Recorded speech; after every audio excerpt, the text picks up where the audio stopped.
When you're feeling controlled, you feel a rupture inside of you. You feel like it's a bubble that is just about to burst. Well, in the movie Dead Poet Society, you get to notice just about that, because you're getting introduced to characters, Neil and Todd. They are both exposed to a traditional system of school and also a more unorthodox one, as Mr. Keating might call it. And you get to see the development of these two characters under two different circumstances. One in which they are supposedly at a school where they just have to listen and to do whatever the teacher says, but then they get allowed freedom.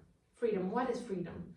Freedom is letting yourself go in a way, and that's exactly what Mr. Keating taught his students. But you get to see how that affects people in different ways, sometimes in a good way, sometimes in a bad way, when you don't know what to do with all the freedom that you've earned. And you get to see this in Neil more, because he is a more free-minded person, if you will. He, from the start, was more outgoing than the rest. He was extroverted, he was playful, and in that playfulness that you saw in him, you also get to see how much he wanted to participate in a play at school. And he goes against his father's word and ends up playing in a Shakespeare play, and he gets super excited about that. But for doing that, he ends up denying his father's words, who wants to encourage him to take the more straightforward path. He's always like giving him like this, like, oh no, don't go into acting, go and study medicine and do all of that. But no.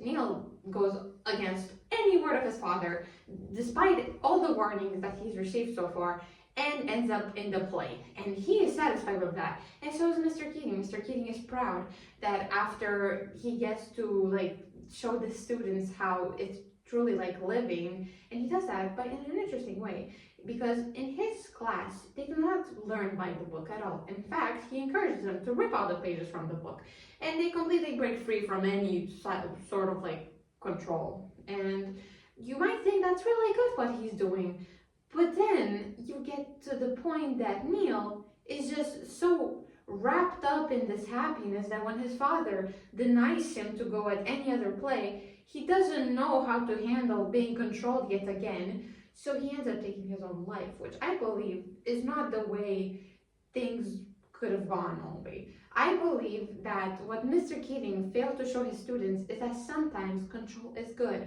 but not necessarily that you have to always be controlled, but rather that it's good to sometimes be kept in check, because you are still young and you don't really know what is the best for you. And so you get to see how Todd actually navigates the concept of control and freedom, because so far, unlike Neil, he is not such an outgoing person. He is actually introverted. He does not really speak out and always stays in his box. He doesn't actually make any efforts to speak up. However, when Mr. Keating gets fired because he gets blamed for Neil's death, that's when he realizes he can use his own free will and speak up about this, because he knew the situation was unfair. Despite his friend being dead, he knew that it was not Mr. Keating's fault. And I really appreciate that, because you see a sort of balance here, because even though he was a shy kid, he knew how to use his freedom in the right way. And I feel like Neil could have done this too if he was just given more time to develop. Because think of a good writer, for instance, you know, he has to study the books, you have to study all the like rules, the history, until you yourself can become a good writer. I don't believe there is a writer in this world that has not studied anything and was good right off the bat. It's just impossible, but maybe it's true, maybe it happened. But what I'm trying to get at is that you need to find a balance in life, and you cannot go from one extreme to the other and think things will go well, because you will end up in the position Neil ended up, because you will find yourself unable to think properly, and you will not even realize what you're doing to yourself in that moment, because you are lost. And that is normal. But that is why sometimes it's okay to listen to people that at the moment maybe you feel like they're not wishing you the best, but truthfully, his father was just worried for him. He might have not approached his son the right way. However, he had good intentions, in my opinion, because Neil could have just listened to his father at that point in life, because he was still young. He was just 17. You don't really know what you want at 17 yet. And I believe if he listened to his father and maybe pursued a career in